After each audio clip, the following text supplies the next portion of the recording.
Comenzamos a estudiar la ecuación del calor, que es el motivo por el cual estamos estudiando convergencia de funciones. Entonces, la ecuación del calor es este problema de ecuaciones diferenciales. Se busca una función u que está definida de 0 más infinito por 0L en R, continua, que vamos a llamar u de tx, o sea que t varía de 0 a infinito y x de 0 a L, que sea de clase C2 en 0 más infinito por 0L y que verifique lo siguiente. Esta es la ecuación diferencial. La derivada de u respecto de t, que tiene esta notación, u sub t, o esta, derivada de u respecto de t, que sea igual a la derivada segunda de u respecto de x dos veces, que también se denota así, u sub xx, para todo tx en 0 infinito por 0L abiertos, que en tiempo 0 tenga esta condición inicial, o sea, u sub 0 de x, para todo x en 0L, en tiempo 0 la condición inicial es una función de x, u0 de x, y que en los extremos 0 y L, para todo t,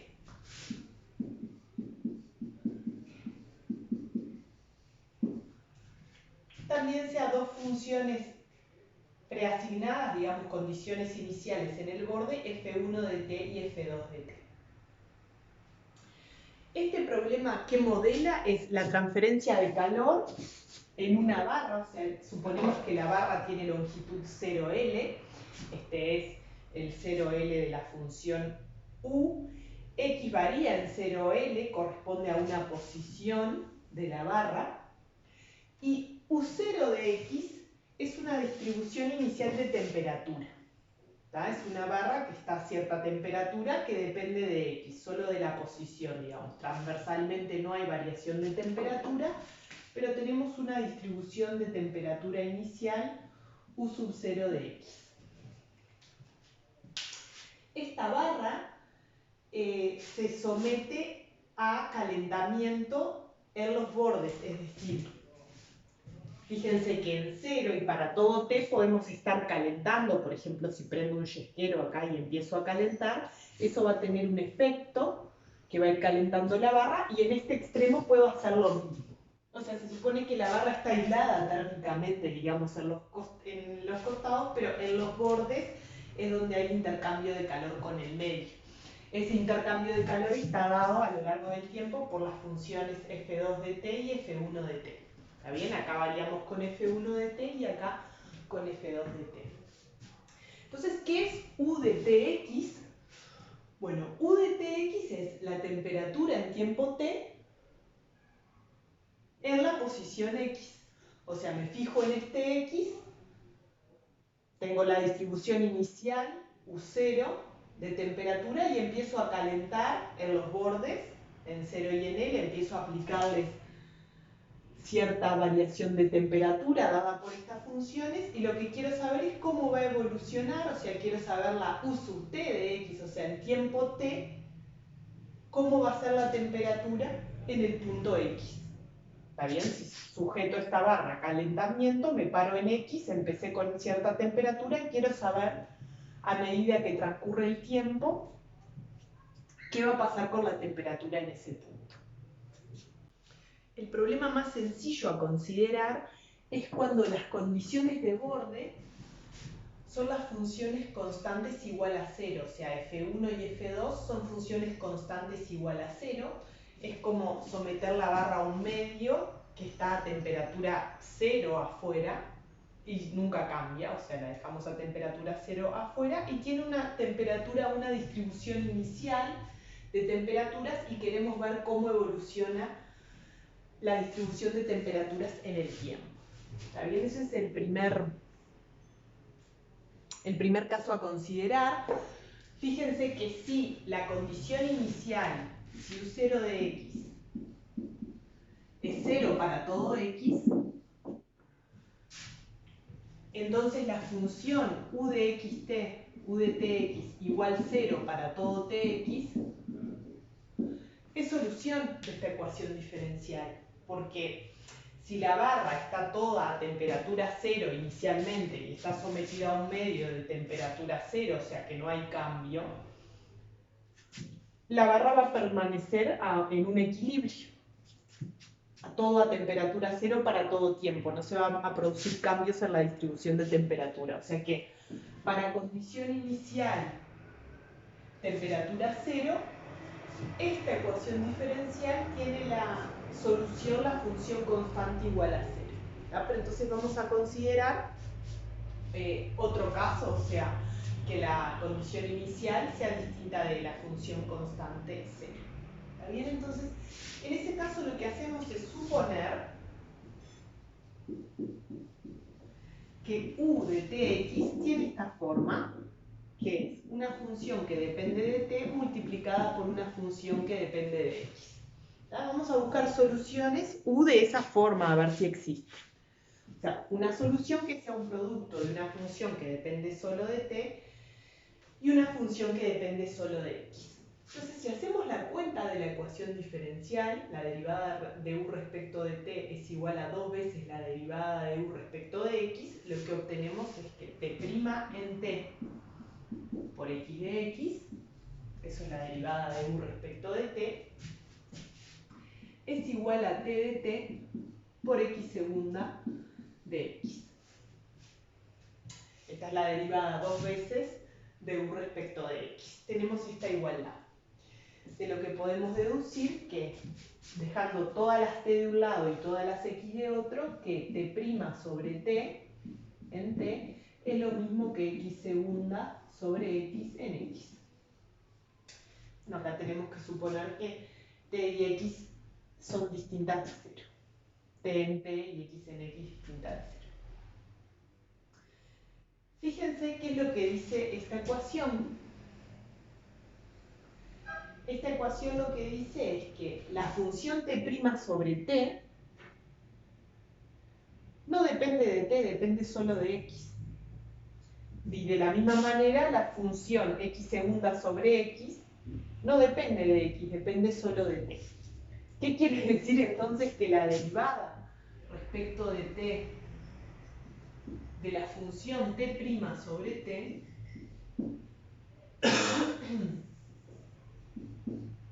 es cero, porque no depende de t la función t' sobre t. Pero esto no es otra cosa que decir que t' sobre t es igual a una constante mu. Y así que obtenemos una ecuación diferencial para t, que ahora es una ecuación diferencial para una función de una sola variable. No es una ecuación en derivadas parciales como la inicial. Y bueno, de la misma manera también tenemos que x segunda sobre x es igual a otra constante, pero que es la misma constante porque al ser t' sobre t igual a x segunda sobre x, obtenemos también que x segunda es igual a mu por x. Entonces tenemos dos ecuaciones diferenciales, una para t y una para x. Y observen que si resolvemos estas ecuaciones, hallamos una u, porque si tenemos t y tenemos x, tenemos la función u. Además de esto, tenemos las condiciones iniciales. U en t0, esto es t de t por x de 0, sabemos que es 0, y u de tl, que es t en t por x de l, es 0 también. Así que ahora tenemos que resolver este sistema de ecuaciones diferenciales con estas condiciones iniciales.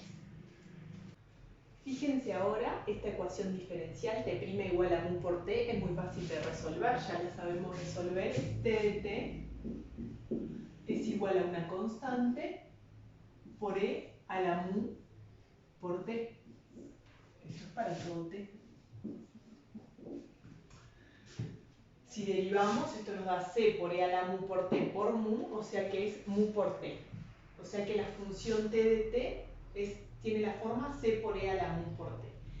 Y esta ecuación, x segunda igual mu por x, ya la sabemos resolver, también es una lineal de segundo orden, pero depende de cuál sea mu, ¿verdad? Acá hay tres opciones para resolver para x.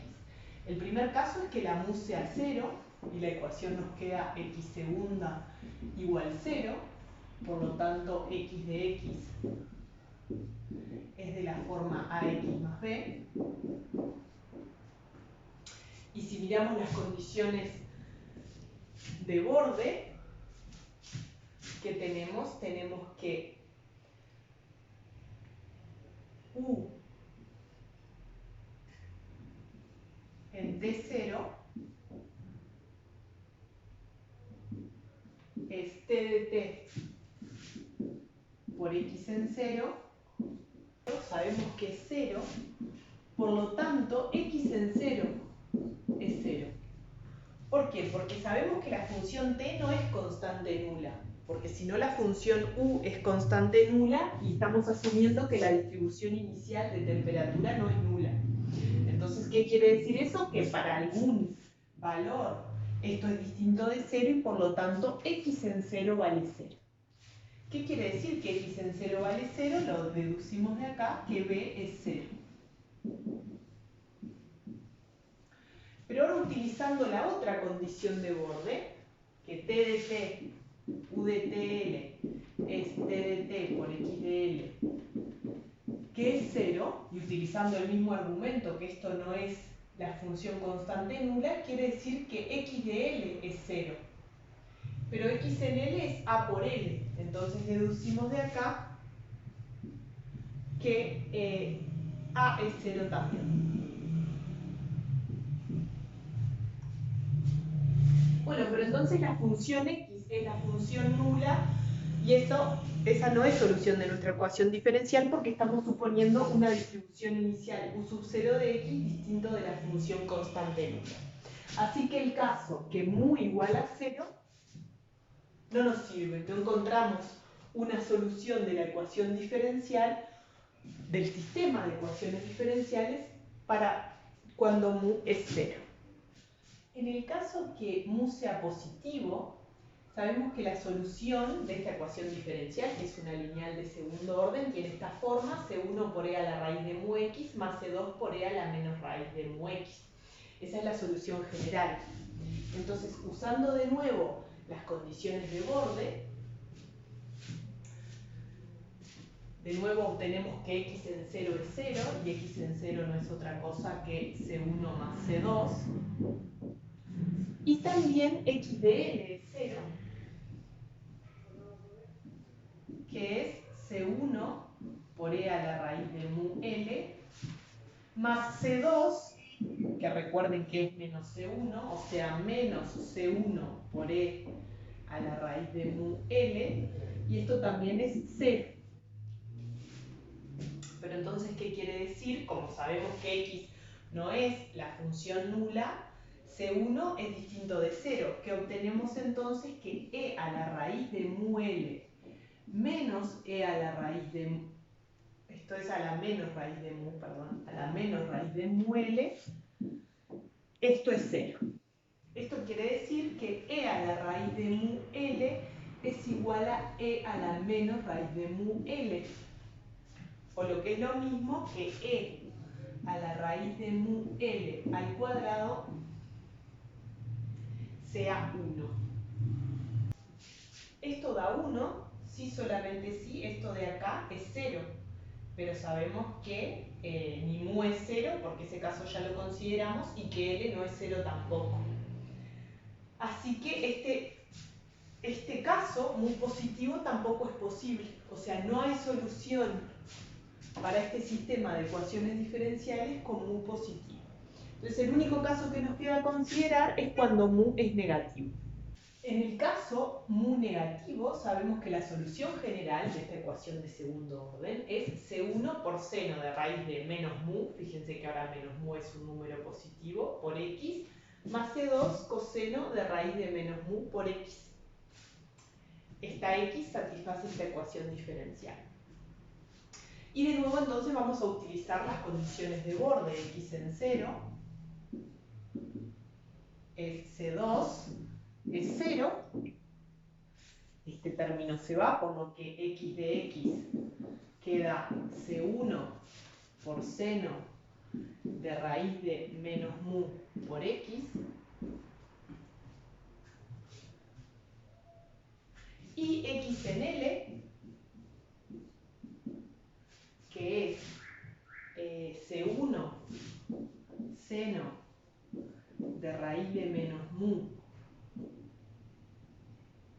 por L, esto es 0.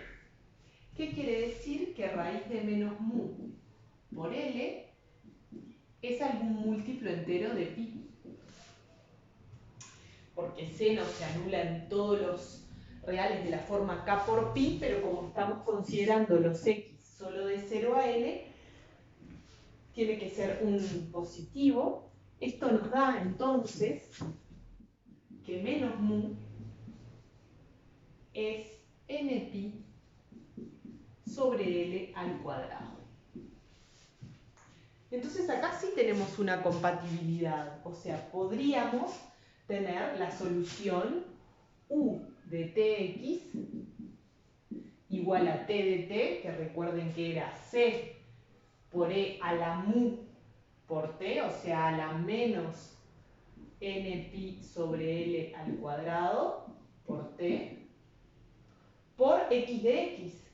X de x es C1 por seno de n pi sobre L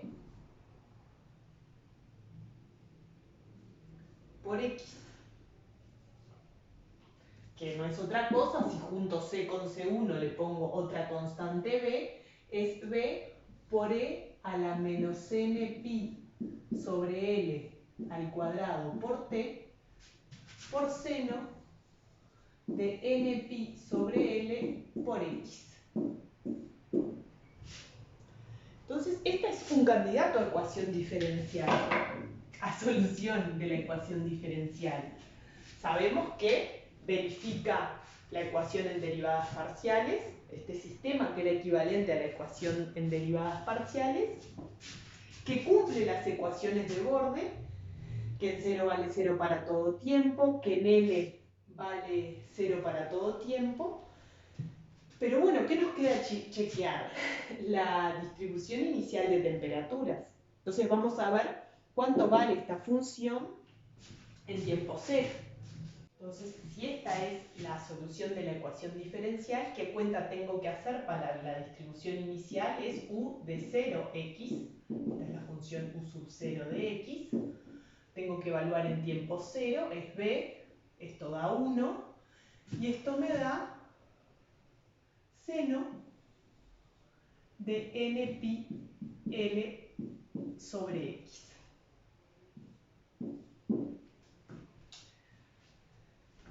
¿Qué quiere decir esto? Fíjense que la condición inicial, la distribución inicial de temperaturas, me quedó determinada por la solución a la ecuación diferencial que yo hallé.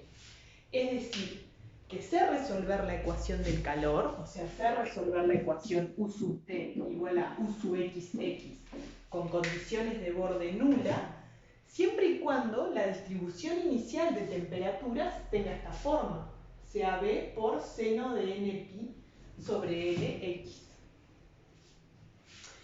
O sea que si yo quiero tener una distribución de temperaturas cualquiera, una puede empezar con una distribución de temperatura cualquiera y quiero saber la evolución del sistema, esta solución no me sirve porque no me verifica la condición inicial, que es la distribución inicial de temperaturas. Y he aquí el quid de la cuestión. He ahí el quid de la cuestión. Porque si yo quiero estudiar la evolución de la temperatura con una condición inicial cualquiera dada, ¿qué es lo que puedo pensar en hacer? Acá viene la idea, es que bueno, está bien, si la distribución inicial es un seno, lo sé resolver.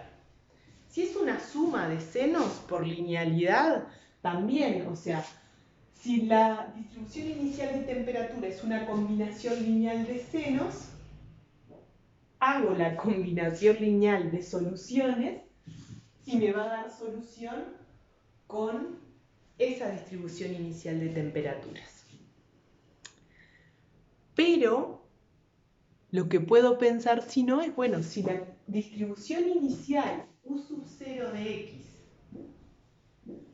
es una función cualquiera, que no tenga por qué ser una suma finita de funciones seno de algo por X, la puedo aproximar por funciones de esta forma. Es decir, puedo ver f como el límite de sumas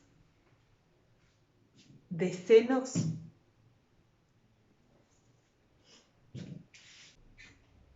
Entonces, por eso que estábamos estudiando sucesiones de funciones y de hecho vamos a aplicar todos los resultados que vimos para hallar la solución general de la ecuación del calor.